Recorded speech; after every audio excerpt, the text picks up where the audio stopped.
அனைவருக்கும் வணக்கம். ஏறக்குறைய 2.5 வருடங்களுக்கு பிறகு என்னுடைய படம் சம்பந்தமான இந்த நிகழ்வில் உங்களை சந்திப்பதில் எனக்கு ரொம்ப மகிழ்ச்சி. என்னுடைய பத்திரிகை நண்பர்களை சந்திப்பதில் ரொம்ப மகிழ்ச்சி.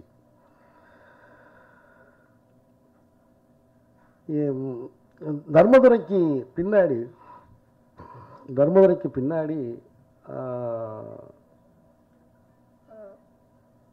ஒரு சரியான ஒரு படத்தை அமைக்க எனக்கு தெரியலை, எனக்கு முடியலை. என்னால் கன்வின்ஸ் பண்ண முடியலை யாரையுமே. சரியான வார்த்தையில் சொல்லணும்னா, தர்மதுரை அவ்வளோ பெரிய வெற்றி அடைஞ்சதுக்கப்புறமும் என்னைய சப்பானியாக தான் பார்த்தாங்க. ஆனால் ஒரே ஒரு ஆள் மட்டும் என்னை கோபால்னு கூப்பிட்டான். கோபால் சார்னு கூப்பிட்டான். அது வேறு யாருமில்ல, மக்கள் செல்வன் விஜய் சேதுபதி. மறுபடியும் என்னை தேடி வந்து மாமனிதன் ஒரு படம் நம்ம பண்ணுவோம். ஸோ அந்த கதையெல்லாம் ரெடி பண்ணி அதுக்கு தயாராகிட்டு இருந்தேன். அது கொஞ்சம் சேதுடைய தேதிகள், நிறைய படங்கள் கமிட் பண்ணிட்டு அதில் கொஞ்சம் நமக்கு தேதிகள் தள்ளி வந்தது. சரி, நம்ம கொஞ்சம் காத்திருந்தால் இதை பண்ணணும் அப்படின்னு அந்த காத்துக்கிட்டு இருக்கிற அந்த நேரத்தில் நான் அடிக்கடி ஏறக்குறைய வந்து எப்படி தென்மேற்கு பருவக்காற்று முடிஞ்சிட்டு 2 வருடம் நான் இருந்த அந்த காலத்தில் என்னை அழைத்து எனக்கு அந்த நீர்ப்பறவை வாய்ப்பை எனக்கு தந்தாங்களோ, அதே போல் எனக்கு செண்பகமூர்த்தி என்னை கால் பண்ணார். கால் பண்ணி அப்புறம் உதய் சார்ட்ட நான் பேசினேன்.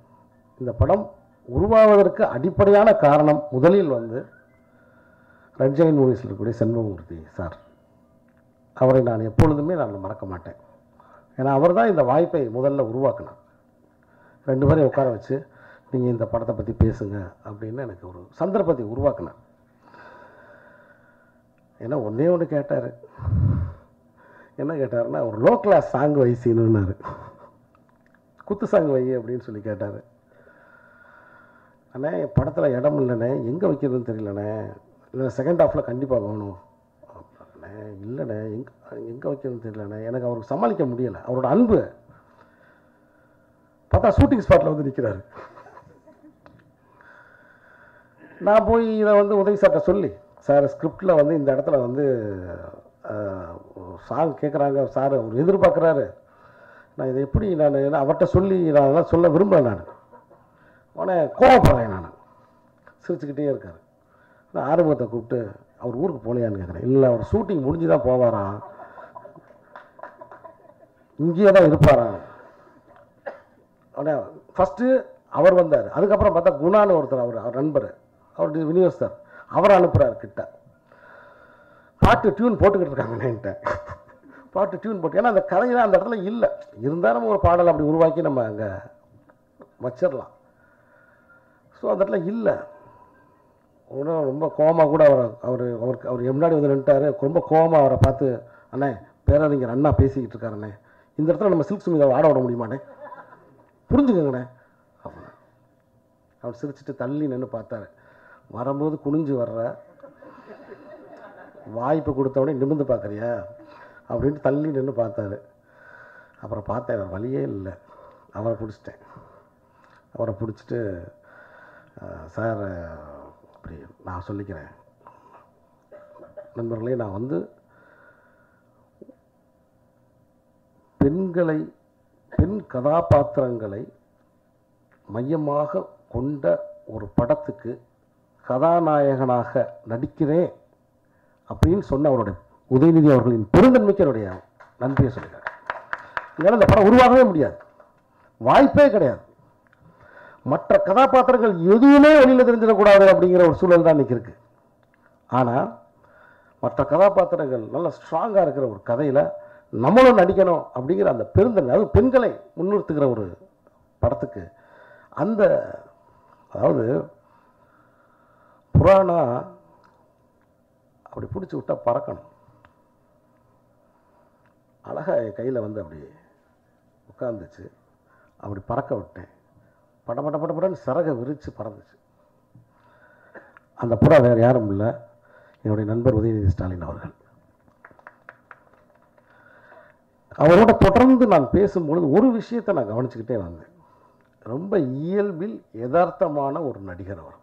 ஏன்னா நான் ஏதோ பத்திரிக்கை அவர் எனக்கு வாய்ப்பு கொடுத்துட்டாருன்றதுக்காக நான் அவரை தண்ணி தான் வாய்ப்பு கொடுத்துட்டாரு, இந்த சந்தர்ப்பத்தை உருவாக்கி கொடுத்துட்டாரு அப்படின்றதுக்காக நான் வந்து அவரை புகழ்ன்றதுக்காக நான் சொல்லலை. மாட்டுக்கு கொம்பு இருக்குது, ஆனால் அதை போய் செவத்தை முட்டிகிட்டு இருந்திருக்கு. நான் சொல்கிறது உங்களுக்கு புரியும்னு நினைக்கிறேன். மாட்டுக்கு நல்ல கொம்பு இருக்குது, முட்டுனா முட்டுது, ஆனால் அதை போய் செவத்தை முட்டியிருக்கு. இது மாதிரி யதார்த்தமான கதைக்கலன்களை கொண்ட படங்கள் ஒரு 10 படங்கள் அவர் நடித்தாருன்னா தமிழ் சினிமாவில் அசைக்க முடியாத ஒரு சக்தியாக அவர் இருப்பார். அப்படிங்கிறது இந்த படத்தை இயக்கும் போது நான் உணர்ந்து கொண்டேன்.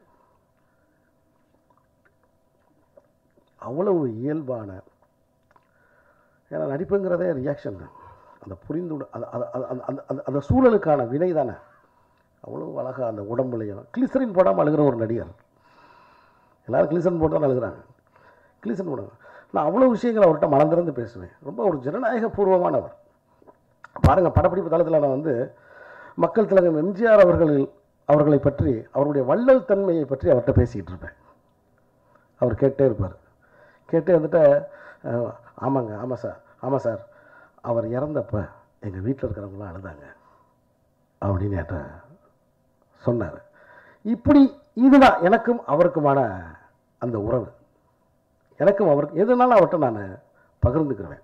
ஸோ இந்த படத்தை ஆரம்பிக்கும் போது கொஞ்சம் எனக்கு ஒரு தயக்கம், பதட்டம் இருந்துச்சு. அது ஏன்னா நகரத்து படமாக நடிச்சுக்கிட்டு இருக்காப்புல. நம்ம ஒரு கதையை சொல்லிட்டோம். ஃபஸ்ட்டு ஒரு கதை சொன்னேன், போலீஸ் ஸ்டோரி சொன்னேன், ஒரு க்ரைம் த்ரில்லர். கிராமத்தில் யாருமே த்ரில்லர் எடுத்ததில்லை சார், நம்ம ஒரு இன்வெஸ்டிகேஷன் ஸ்டோரி ஒன்று எடுப்போம் சார் நம்ம அப்படின்னு ஒரு கதை சொன்னேன். இல்லை சார், அது இன்னொரு வேறு. அப்போ இந்த கதையை எடுத்துகிட்டு வந்து சொன்னேன், இதில் நடிக்கிறேன் அப்படின்னு சொல்லிட்டார். ஆரம்பத்தில் கொஞ்சம் புரிதலில் வந்து கொஞ்சம் சிக்கல்கள் இருந்துச்சு. யார் சார் அப்பாவை நடிக்கிறாரு அப்படின்னு கேட்டேன். நான் நம்ம பூராம கூட்டு வந்து அவரை ஒரு ட்ரெஸ்லாம் போட்டு ஒரு ஃபோட்டோ எடுத்து, அந்த கேரக்டர் கரெக்டாக இருக்கணும்னா இந்த மண் உரம் உற்பத்தி சாலையில் இருக்கிறது அவர் தான். அவரை ஃபோட்டோ எடுத்து சார் வாட்ஸ்அப்பில் அனுப்பிச்சேன். உடனே சார் இவர் தான் அப்பாவா? என்ன சார் அப்பா இவ்வளோ அழுக்காக இருக்காருன்னு கேட்டார். நான் கொஞ்சம் பதட்டம் ஆகிட்டேன். தயவுசெய்து இதை பூரான்ட்ட மட்டும் சொல்லிடாதீங்க. ஒரு மகத்தான கலைஞர், நாகையா மாதிரி ஒரு நடிகர், தயவுசெய்து அப்படி சொல்லிடாதீங்க. அவர் படங்கள் அப்படிப்பட்ட படங்களில் அவர் வந்து அப்பாக்களை வந்து அவர் பார்த்துருக்காரு. ஸோ அதனால் அவர் ஏதோ கேட்குறாரு. இல்லை சார் இது கரெக்டாக இருக்கும் சார். சரி ஓகே சார். அப்புறம் டக்குன்னு நான் பயந்துட்டேன். நாளைக்கு தான் காஸ்டியூம் எடுக்கவே போகிறேன் நான். டக்குன்னு என்ன பண்ணிட்டேன், தம்பி இங்கே வா, நேராக போய் நல்ல ரிச்சான ஷூவு, ஜீன்ஸ் பேண்ட்டு, நல்ல சோலாபுரி செப்பல் இதெல்லாம் எடுத்துக்க, இதை அவர்கிட்ட கொண்டு இதான் உங்கள் காஸ்டியூம்னு கொடுத்துரு. அவர் போட்டு பார்த்துட்டோம். பார்த்துரா, கேர்ஃபுல்லாக ஹேண்டில் பண்ணுங்க, ஷூட்டிங் ஸ்பாட்டுக்கு கொண்டு வந்துருக்கு, நம்ம மற்றதாக பார்த்துக்குறோம் நம்ம. சரி ஓகே, என்ன கொண்டு போயிட்டேன். ஒரு டக்குனு சார் கிராமத்து படம் நீங்கள் இதெல்லாம் ரொம்ப ரிச், அங்கே ஒரு கிளவராக இருக்காரு. கிராமத்து படம்னு சொல்கிறீங்க, ஆனால் வந்து இதெல்லாம் சார் வந்து அப்படின்னா. இல்லை சார் நீங்கள் வரமாட்டீங்களோன்னு நான் பயந்துட்டேன். அதுக்கு தான் முதல் நாள் என்ன பண்ணிட்டேன், நம்ம காஸ்டியூம் நம்ம ரவிச்சந்திரன் அசிஸ்டண்ட்டு ஒரு கிழிஞ்ச கையிலேயே கூட்டு போய் ஒரு கிழிஞ்ச பனியனை கொண்டு போயிட்டேன் நேராக. உடனே பனியனை அப்படி பார்த்துருக்காரு. இதை நான் போட்டு வரணுமா அப்படின்னு கேட்டிருக்காரு. நான் சொன்னேன், என்கிட்ட வந்து நான் சொன்னேன், பனி இல்லாட்டினாலும் பரவாயில்ல, வெறும் உடம்பா வர சொல்லிடு அப்படின்ட்டு. நல்லா தான் இருக்கும். இல்லை பரவாயில்ல, இந்த பனியை நான் போட்டுறேன் அப்படின்ட்டு. அன்னைக்கு கேரவனை விட்டு இறங்கினார். 1 மணி நேரம் தான் அப்படி பார்த்தாரு. அதுக்கப்புறம் அந்த செம்மண் சாலையில் ஒரு சைக்கிள் எடுத்துக்கிட்டு என் கூட வந்துட்டார். அவ்வளோதான். அந்த கிராமத்தில், அந்த பச்சை பசேல்ன்ற அந்த கிராமத்தில் ஒரு கமலக்கண்ணன் அப்படிங்கிற ஒரு கதாபாத்திரமாக வந்துட்டார். அவருடைய பெயர் வந்து உதயநிதி, என் நிதியை உயர்த்திய உதயநிதி. ஆனால் இந்த படத்தில் உதயநீதியாக இருக்கார். அந்த நீதியை நான் நீதியாக மாற்றிட்டேன். அவ்வளோ ஒரு நேர்மையான ஒரு கதாபாத்திரம். அதுலேயே கரைஞ்சு உண்மையிலே வேறு யாருமே பண்ண முடியாதுன்ற அளவுக்கு அந்த கதாபாத்திரமாக அவர். எனக்கு அந்த ஸ்கிரிப்டுக்கு வந்து அவர் அந்த அளவுக்கு நம்ம என்ன சொன்னாலும் வந்து அதை கரெக்டாக அதை வந்து அதை தாண்டி சில விஷயங்கள், சில சந்தர்ப்பங்களில் வந்து நம்ம சொன்னதை தாண்டி சில அவுட்புட்லாம் எனக்கு ஸ்பாட்டில் எனக்கு கிடச்சிச்சு. முழு சுதந்திரம் கொடுத்தாரு. நல்ல படத்தை அண்ணன் செண்பகமூர்த்தி நல்லா செலவழித்து படத்தை எடுசின்னு ஏன் ரொம்ப சிக்கனமாக எடுக்கிற அப்படின்னு சொல்லுவாப்புல. ஆனால் நல்லா பண்ணுங்கன்னாங்க. நமக்கு எப்பவுமே வந்து அப்படி நம்ம வந்து சேலையை கொண்டு வந்து கவுன் தைக்கிற ஆள் கிடையாது. தைக்கிறதே கவுன் தான். சில நேரம் கர்ச்சிப்பிலாம் நான் கவுன் தைச்சிருக்கேன். அதனால் என்ன தேவையோ அதை மட்டும் நேர்மையாக, ஏன்னா அந்த நேர்மையும் நியாயமும் இருக்கும் பட்சத்துலேயே ஒரு படம் ரிலீஸ் ஆகிறதுக்கு 2 வருஷம் ஆகுது நம்ம எடுக்கிறதுக்கு, வாய்ப்பு வர்றதுக்கு, உருவாகிறதுக்கு. ஸோ நம்ம வந்து அப்படிலாம் நம்ம செலவழிக்க முடியாது அப்படின்ட்டு அந்த கதைக்கு என்ன தேவையோ அதை நம்ம எடுத்துக்கிட்டோம். மிக சிறப்பாக இந்த கதைக்கு ஒரு ஒத்துழைப்பு கொடுத்தாரு. படமாகிறதுக்கு கடைசி வரைக்கும் நிறைய கேள்வியாக கேட்டுகிட்டே இருப்பார் ஸ்பாட்டில். இது எப்படி சார், அது எப்படி சார், சார் இவர் ரொம்ப நல்லவராக இருக்காரு சார், இப்படி சார் இப்படி ஏதாவது ஒன்று கேட்டுக்கிட்டே இருப்பார். உண்மையிலே ரொம்ப ஒரு ஆனந்தமான நாட்களாக எனக்கு இருந்துச்சு, ரொம்ப சந்தோஷமான நாட்களாக. ஏன்னா எல்லோரும் ஒத்துழைக்கும் போது ரொம்ப சந்தோஷமான ஒரு நாட்களாக, நமக்கு மனசுக்கு பிடிச்சமான ஒரு, ஏன்னா வாழ்வு நமக்கு தருகிற ஒவ்வொரு சந்தர்ப்பங்களையும் ஒரு குறைந்தபட்ச அறத்தோடு ஒரு படத்தை எடுக்கணும்னு நான் ஆசைப்பட்றேன். ஒன்றும் கிடையாது. நம்ம கோயம்பேடு மார்க்கெட்டில் ஒரு நாட்டுக்கோழி கூட முட்டை விற்கிற ஒரு தாய், ஐயா இந்த முட்டையை வாங்கிட்டு போயா, பிள்ளைகளுக்கு கொடுக்கலாமா, நீ வாட்டு முட்டையை கொடுத்துடாத, நல்ல முட்டையை எடுத்துகிட்டு போயா அப்படின்னு சொல்லுதில்ல. அந்த தாயோட கனிவான குரலை நான் சொல்கிறேன், என் படம் ஏமாத்தாது. என் படம் மக்களை ஏமாத்தாது. தவறான படமே என்னால் எடுக்க முடியாது. அவ்வளோதான். அதே மாதிரி தமனா அது ஒரு நல்ல ஆன்மா. அவ்வளோதான். அதுக்கு மேலே நான் என்ன சொல்கிறது, ஒரு நல்ல ஆன்மா. இல்லைன்னா ஒரு காட்சியை கேட்டு தானாக கண்கலங்க முடியுமா? ஒரு காட்சியை சொன்ன உடனே அப்படியே அதை புரிஞ்சுக்கிட்டு, நான் சொல்கிற அறவுரை ஆங்கிலத்தில், சில நேரம் தமிழில், அதை புரிஞ்சுக்கிட்டு அதை செய்ய முடியாது. ஒரு நல்ல சோல், குட் சோல். சரஸ்வதி சம்மணம் போட்டு மனசில் உட்காந்துருக்கு அந்த பொண்ணுக்கு. கலை அரசி இந்த படத்தில் அப்படி ஒரு யதார்த்தமான ஒரு நடிகையாக வந்து அவங்க பண்ணியிருக்காங்க. டைமிங், நேரம் தவறாமை, காலம் தவறாமை, என்ன காஸ்டியூமு அது. நான் அந்த அந்த அந்த கேரக்டர் சம்மந்தமான வடிவம், ஏன்னா பல விஷயங்களை நான் நிறைய விஷயங்கள் சொல்ல முடியாது. முன்னாடி சொன்னால் அந்த படம் நடக்காது. அவங்ககிட்ட கதை சொல்லும்போது லைட் அவங்க கேரக்டர் தூக்குறது, வடிவுக்கரசியம்மாட்ட கதை சொல்லும்போது வடிவுக்கரசியம்மா கேரக்டர் அப்படி தூக்குறது. சில ரெஃபரன்ஸுக்கெல்லாம் நம்ம எடுப்போம். இதெல்லாம் நம்ம வந்து வெளியில் சொல்ல முடியாது. இன்னொன்று, எனக்கு முழு சுதந்திரமும் ஒரு கருத்து சுதந்திரமும் எனக்கு தரப்பட்ட ஒரு நிறுவனம்னா அது ரெட் ஜெயண்ட் தான். அதில் எந்த மாற்று கருத்தும் கிடையாது. அப்போ ஸோ தமன்னாவோட கேரக்டர் எப்படி இருக்கணும், ஒரு தைரியமான பொண்ணு. அப்படி தைரியமான பொண்ணுனா யாருமே இருக்கணும். டக்குன்னு என் மைண்டில் வந்தது மறைந்த முதல்வர் ஜெயலலிதா அம்மையார் அவர்கள். டக்குன்னு என் மைண்டில் வந்தாங்க. ஏன்னா அப்போ அவங்களுடைய நடை, அவங்களுடைய உடை, அவங்க எப்படி பார்க்குறாங்க, டக்குன்னு இன்டர்நெட்டில் போய் பழைய ரெஃபரன்ஸ்லாம் எடுத்த உடனே தான் இந்த ஃபுல் கப்ஸ் அவங்க அந்த பார்த்தா அவங்க வந்து அந்த இது வரைக்கும் போகிற அந்த ட்ரெஸ்ஸு, அந்த காலர் வச்ச ஷர்ட், இதெல்லாம் அந்த ரெஃபரன்ஸ்லாம் எடுத்து, இதெல்லாம் நான் வெளியில் சொல்லலை. சொல்ல வேண்டிய தேவையும் இல்லை. அது படத்தில் வந்து அவங்க பேரையும் நம்ம குறிப்பிடவும் முடியாது. ஸோ அதை நான் சொல்லலை. இதற்காக மற்றவர்கள் யாரும் என் மீது கோபித்துக் கொள்ளக்கூடாது. இது ஒரு படைப்பாளியோட சுதந்திரம். ஒரு படைப்பாளி ஒரு கதைக்கு தேவையான சில விஷயங்கள். ஸோ அந்த கதாபாத்திரத்துக்கு ஒரு இன்ஸ்பிரேஷனாக அந்த அம்மாவை எடுத்துக்கிட்டு தான் அவர் அதை தமன்னா அதுக்கு ஜஸ்டிஃபிகேஷன் அவங்க அதை செஞ்சாங்க. ஆனால் உண்மையிலே தமன்னா இல்லைன்னா நமக்கு வந்து இந்த படத்தை நல்லா கற்பனை பண்ணியே பார்க்க முடியலை. இந்த படத்தை நல்லா, ஸோ தமன்னா வந்து அப்படி பாந்தமாக பாரதி அப்படிங்கிற அந்த பொண்ணா இதில் வந்து அவங்க நடிச்சிருக்காங்க. ஸோ தமன்னாவோடு தொடர்ந்து நான் படங்கள் வேலை செய்யணும்னு ஆசைப்பட்றேன். எனக்கு மக்கள் செல்வன் விஜய் சேதுபதி மட்டும்தான் ஒருத்தன் தான் எனக்கு ஆதரவு கொடுக்கறதுக்கு நினச்சிக்கிட்டு இருந்தேன். ஆனால் எனக்கு வந்து இன்றைக்கி இன்னொரு மக்கள் அன்புன்னு என் கூட இருக்கார். அவர் ஏன்னா யதார்த்தமான நடிகர், என் கதைகளுக்கு பொருத்தமான ஒரு யதார்த்தமான நடிகர், எனக்கு சந்தர்ப்பங்களை உருவாக்கி தரக்கூடிய ஒரு நடிகர். ரொம்ப இயல்பான எளிமையான ஒரு மனிதர். ஸோ அந்த வகையில் ஏன்னா ரொம்ப தயக்கங்கள், தடுமாற்றங்கள், நம்ம சொல்கிறது அவங்களுக்கு புரியுமா புரியாதா என்னடாது அப்படின்னு, ஆனால் எந்த கேள்வியுமே கேட்காம, எந்த கேள்வியுமே இதை வந்து நான் ஏதோ மிகையாக சொல்கிற மாதிரி உங்களுக்கு சீக்கிரம் உங்களுக்கு படத்தை போட்டு காமிக்கணுன்றதான் என்னுடைய ஆசையாக இருக்குது. அதே மாதிரி வடிவுக்கரசி அம்மா, கோடான கோடி நன்றிகள். உங்களை மாதிரி ஒரு பெண் நடிகை தமிழ் சினிமாவிலே கிடையாது. அண்ணன் பேசும்போது பத்திரிகையாளர்காரனை சொன்னாங்க, முதல் மரியாதை படத்தில் சிவாஜி சார் அவர்களுக்கு இணையா அப்படின்னு நடித்த மூத்த நடிகை. இந்த கதையில் ஒரு மைய நீரோட்டமாக நடிச்சிருக்காங்க. அப்படி என்னுடைய எண்ணற்ற நண்பர்கள் நடிச்சிருக்காங்க. ஷாஜி என்னுடைய தென்மேற்கு பருவக்காற்று படத்தை பார்த்துட்டு ஒரு குருதத்து மாதிரி இருக்குது அப்படின்னு எழுதினார். அதுக்கப்புறம் தான் நான் குருதத்து படமே போய் பார்த்தேன் வாங்கி.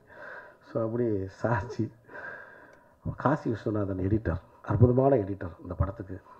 அங்கே ஸ்பாட்லேயே வச்சு எனக்கு எடிட் பண்ணி காமிச்சு ஃபஸ்ட்டு தன்னம்பிக்கை. இந்த படத்தோட முதல் ரொம்ப நேரம் நான் எடுத்துக்க விரும்பல. இந்த படத்தோட முதல் தன்னம்பிக்கையாக எனக்கு கிடைச்ச முதல் குரல் யார்கிட்ட இருந்ததுன்னா, என்னுடைய இசை நண்பர், இசைஞர், இளைய இசைஞானி திரு யுவன் சங்கர் ராஜா படம் பார்த்துட்டு ஒரு வார்த்தை சொன்னார், சார் பியூட்டிஃபுல் சார்னார். Sir beautiful sir, super sir. Cut பண்ணிட்டார் ஃபோனை.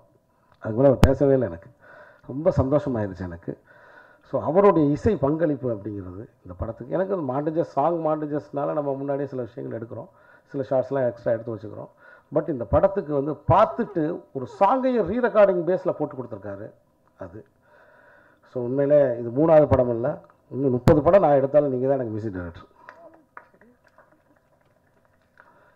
ஏன்னா அதுவும் இல்லாமல் அடுத்த படத்துக்கு வந்து பழைய டியூன் மேட்ரு ஒன்று சொன்னார். அதுக்கு நான் ஒரு விளக்கம் கொடுத்தே தீரணும். அவர் நிறைய டியூன் எனக்கு தர்றாரு சார். நான் அதை என்னோடய பெட்டகங்களில் சேமித்து வச்சுருக்கேன். நான் அதெல்லாம் சேமித்து வச்சுருக்கேன். அப்போ நான் சும்மா இருக்கிற நேரங்களில் அந்த டியூனை திரும்ப கேட்குறேன், இது ஏதாவது ஒன்று பொருந்தி வந்துருமான்னு. ஒரு டியூனை கேட்கும்போது பொருந்தி வருது. நம்ம ஏதோ ஒரு டம்மியாக வார்த்தை போட்டு அந்த டியூன் பொருந்துற மாதிரி இருக்கேன், சரி அவருக்கு அனுப்பி வைப்போம். சார் இது உங்கள் டியூன் தான், இதை வேணால் அந்த சீனுக்கு நம்ம பயன்படுத்தி அந்த சாங்க்கு பயன்படுத்திக்கலாமா? இல்லை அது வேறு ஒன்று இது வேணாம் இது சரியாக வராது அப்படின்னு சொல்லிடுவார். ஸோ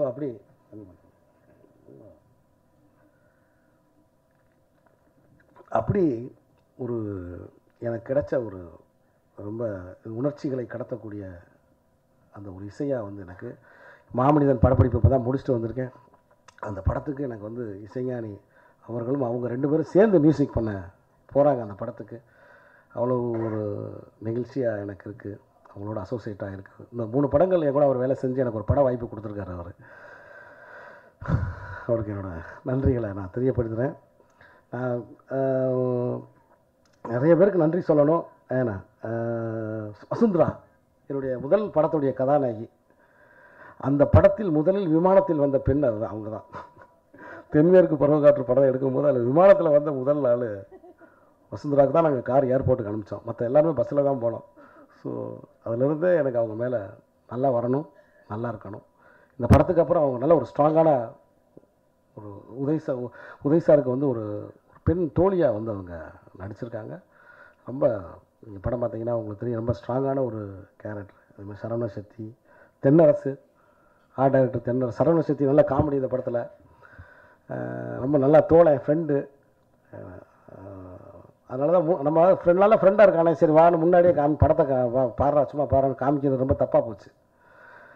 ஏன் உதய்சாட்டா முந்திக்கிட்டு ஃபோன் பண்ணி நல்லா நடிச்சிருக்கீங்க இது சொல்லி, இல்லைடா நம்ம ப்ரொடியூசர் நம்மளே பார்க்கல, நம்ம கூட நடித்த ஒருத்தன் பார்த்துருக்கானேன்னு. இந்த மாதிரி தேவையில்லாத வேலையெல்லாம் செய்யாதீங்கப்பா, அது நட்புக்கு மரியாதை கிடையாது. நீ வாட்ஸ்அப்பில் மெசேஜ் அனுப்பிச்சது எனக்கு இப்போ தான் தெரியுது, மேடையில் தான் எனக்கு தெரியுது. ஸோ அப்படி என்னோடய தம்பிகள் எல்லாமே நடிச்சிருக்காங்க. அது மாதிரி சந்திரன் பச்சைமுத்து என்னோடய அசிஸ்டண்ட். வாடா நான் போய் உன்னை பார்த்தேன், வா இங்கே வா, டக்குன்னு மேலே வா. வசுந்தராவின் கணவராக நடிச்சிருக்கார் அவர். அவர் டைரக்டர், கொள்ளைக்காரன் படம் எடுத்த டைரக்டர் என்னோடய அசிஸ்டண்ட்டு இந்த படத்தில் நடிச்சிருக்காப்புல. ஸோ அப்படி ஒரு நல்ல ஒரு ஆரோக்கியமான ஒரு காற்று. அதே மாதிரி ரெட் ஜெயின் மூவிஸ் செண்பமூர்த்தி என்ன சார், முதல்ல சாராக இருந்தார், இப்போ அண்ணன் ஆகிட்டார் அவர், மறக்க முடியாது. நன்றி. ஆறுமுகம், 6 ஃபேஸ் ஆறுமுகம் படத்தில் நடிச்சிருக்காப்புல.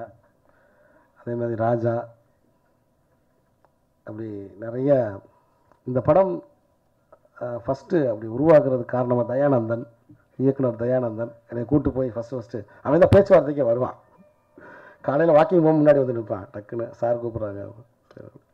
அப்படி ஒரு மாதிரி சந்தோஷமான ஒரு நிகழ்வாக, முழு சுதந்திரத்தோடு ஒரு படைப்பாளியாக எனக்கு இந்த சந்தர்ப்பத்தையும் இந்த வாய்ப்பையும் எனக்கு உருவாக்கி தந்த திரு உதயநிதி அவர்களுக்கும், ஏன்னா நன்றின்னு ஒரு வார்த்தையில் சொல்ல முடியாது, நன்றின்னு ஒரு வார்த்தையில் இதை சொல்ல முடியாது. ஏன்னா அவ்வளவு ஒரு தவம் மாதிரி செஞ்ச ஒரு வேலை. ஸோ படத்தின் கதை பற்றியும் படத்தில் நாங்கள் என்ன மாதிரி அதெல்லாம் நான் எதுவுமே இங்கே பேசலை.